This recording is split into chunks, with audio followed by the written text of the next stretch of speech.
मेरे प्यारे देशवासियों, आपने अंग्रेजी की एक कहावत सुनी होगी, to learn is to grow.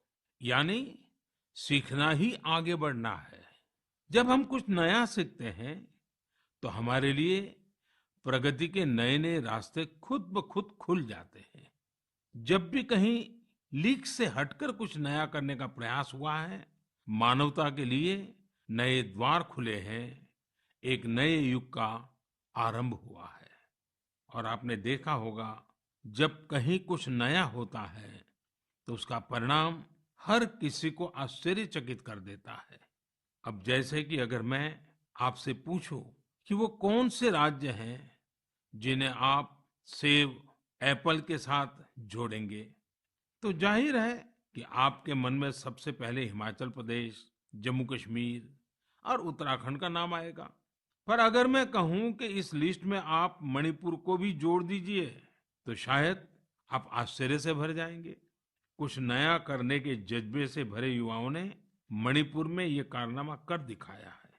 आजकल मणिपुर के उखरुल जिले में सेब की खेती जोर पकड़ रही है। यहाँ के किसान अपने बागानों में सेब उगा रहे हैं। सेब उगाने के लिए इन लोगों ने बाकायदा हिमाचल जाकर ट्रेनिंग भी ली है। इनमें से एक हैं टीएस रिंगफामी योंग। ये पैसे से एक एरोनॉटिकल इंजीनियर है। उन्होंने अपनी पत्नी श्रीमती टीएस एंजल के साथ मिलकर सेब की पैदावार की है। इसी तरह अवुंगशी शिमरे ऑगस्टीन ने भी अपने बागान में सेब का उत्पादन किया है। अवुंगशी दिल्ली में जॉब करती थी। ये छोड़कर वो अपने गांव लौट गई और सेब की खेती शुरू की। मणिपुर में आज ऐसे कई एप्पल ग्रोवर हैं जिन्होंने कुछ अलग और नया करके दिखाया है। साथियों, हमारे आदिवासी समुदाय में बेर बहुत लोकप्रिय रहा है। आदिवासी समुदायों के लोग हमेशा से बेर की खेती करते रहे हैं।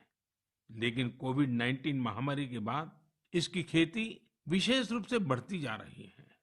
त्रिपुरा के उनाकोटी के ऐसे ही 32 साल के मेरे युवा साथी हैं विक्रमजीत चकमा। उन्होंने बेर की खेती की शुरुआत कर काफी मुनाफा भी कमाया है और अब तो लोगों को बेर की खेती करने के लिए प्रेरित भी कर रहे हैं। राज्य सरकार भी ऐसे लोगों की मदद के लिए आगे आई है। सरकार द्वारा इसके लिए कई विशेष नर्सरी बनाई गई है ताकि बेर की खेती से जुड़े लोगों की मांग पूरी की जा सके। खेती में इनोवेशन हो रहे हैं तो खेती के बाय प्रोडक्ट्स में भी क्रिएटिविटी देखने को मिल रही है।